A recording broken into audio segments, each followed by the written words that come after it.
Il n'est pas facile dans ce pays d'engager une réforme profonde des retraites, régler le problème en une seule fois.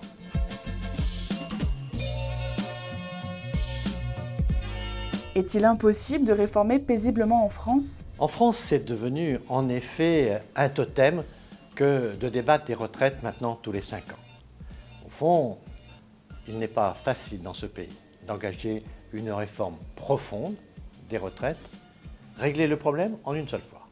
Ce qui fait qu'au total, chaque gouvernement revient sur le sujet pour s'adapter à la situation et de l'économie, notamment du chômage, mais aussi de la mobilisation de notre appareil industriel.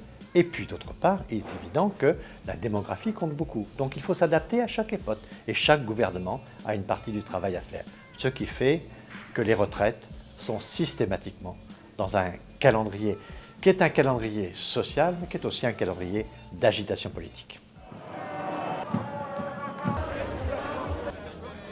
Auriez-vous des conseils à donner au gouvernement pour mener à bien cette réforme? Auparavant, il y avait 2 choses à faire, que nous avions faites en 2003. 1, négocier, non pas sur une réforme, mais sur l'agenda social, sur l'ensemble des réformes. C'est pour ça que nous avions eu l'accord de la CFDT. Et puis 2, il faut la mobilisation d'un parti puissant, circonscription par circonscription. Or aujourd'hui, on n'a pas l'accord avec CFDT et on n'a pas la mobilisation du parti. Au fond, maintenant nous entrons dans la phase politique. Et donc ce travail qui est à faire aujourd'hui, très important, c'est de discuter les amendements avec les parlementaires pour avoir le meilleur vote possible.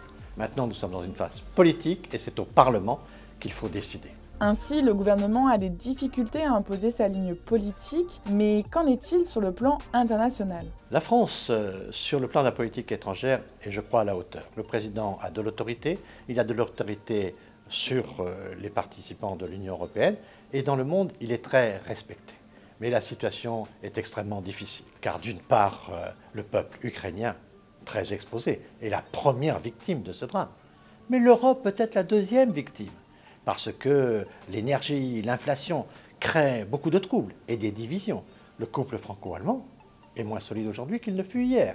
Et donc nous avons un certain nombre de difficultés. Et le tout avec une tension qui est au fond la mère de toutes les tensions, qui est la tension entre la Chine et naturellement les États-Unis. Et dans ce contexte-là, on voit bien que le monde est très dangereux. Je n'ai jamais connu un monde si dangereux en 50 ans de vie politique.